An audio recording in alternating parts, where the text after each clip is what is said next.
ಕಾಕ್ಲೂರು ಗ್ರಾಮದಲ್ಲಿ ವಾಂತಿ ಭೇದಿ ಪ್ರಕರಣ. ಕಾಕ್ಲೂರು ಗ್ರಾಮಕ್ಕೆ ಜಿಲ್ಲಾ ಪಂಚಾಯತ್ ಸಿಇಒ ಗರಿಮಾ ಪನ್ವರ್ ಭೇಟಿ.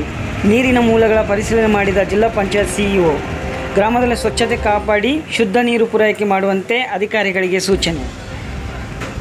ಅದೇ ರೀತಿಯಲ್ಲಿ ನಂತರ ಗುರುಮಿಟ್ಕಲ್ ಸಮುದಾಯ ಆರೋಗ್ಯ ಕೇಂದ್ರಕ್ಕೆ ಭೇಟಿ ನೀಡಿದ ಸಿಇಒ.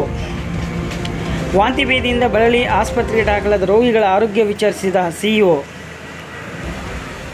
ಕಾಕ್ಲೂರು ಗ್ರಾಮ ವಾಂತಿ ಭೇದಿ ಪ್ರಕರಣ ಬಗ್ಗೆ ತಿಳಿದುಕೊಂಡಿರುವಂತಹ ಸಿಇಒ ಅವರು ಪಿಒ ಮಲ್ಲಾರೆಡ್ಡಿ ಅಮಾನತು ಮಾಡಿ ಆದೇಶ.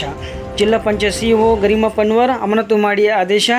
ಗುರುಮಿಟ್ಕಲ್ ತಾಲೂಕಿನ ಕಾಕ್ಲೂರು ಗ್ರಾಮದಲ್ಲಿ ಕಲುಷಿತ ನೀರು ಸೇವಿಸಿ ವಾಂತಿ ಭೇದಿ ಉಲ್ಬಣ 9 ಜನರಿಗೆ ಕಾಣಿಸಿಕೊಂಡು ವಾಂತಿ ಭೇದಿ ಕುಡಿಯಲು ಯೋಗ್ಯವಲ್ಲವೆಂದು ವರದಿ ಬಂದರೂ ಸದರಿ ನೀರಿನ ಮೂಲಗಳನ್ನು ನಿಲ್ಲಿಸಿ ಬೇರೆ ಪರ್ಯಾಯ ವ್ಯವಸ್ಥೆ ಮಾಡದೆ ನಿರ್ಲಕ್ಷ್ಯ ತೋರಿದ ಪಿಡಿಒ ಮಲ್ಲಾರೆಡ್ಡಿ ಮುಂಜಾಗ್ರತೆ ಕ್ರಮ ವಹಿಸದೆ ಪಿಡಿಒ ನಿರ್ಲಕ್ಷ್ಯ, ಕರ್ತವ್ಯ ಲೋಪ ಹಿನ್ನೆಲೆ ಪಿಡಿಒ ಅಮಾನತು ಮಾಡಿ ಆದೇಶ ಮಾಡಿದ್ದಾರೆ.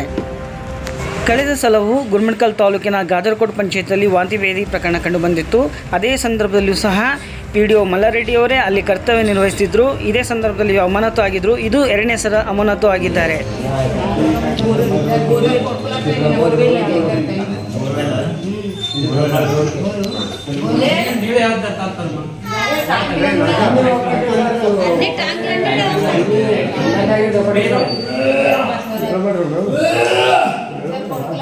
వస్తా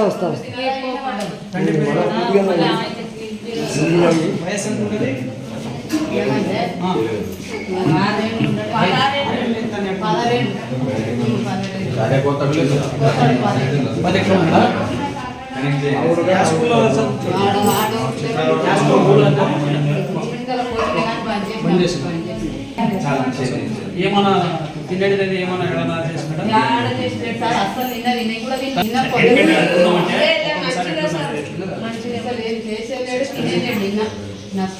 ఇంకొక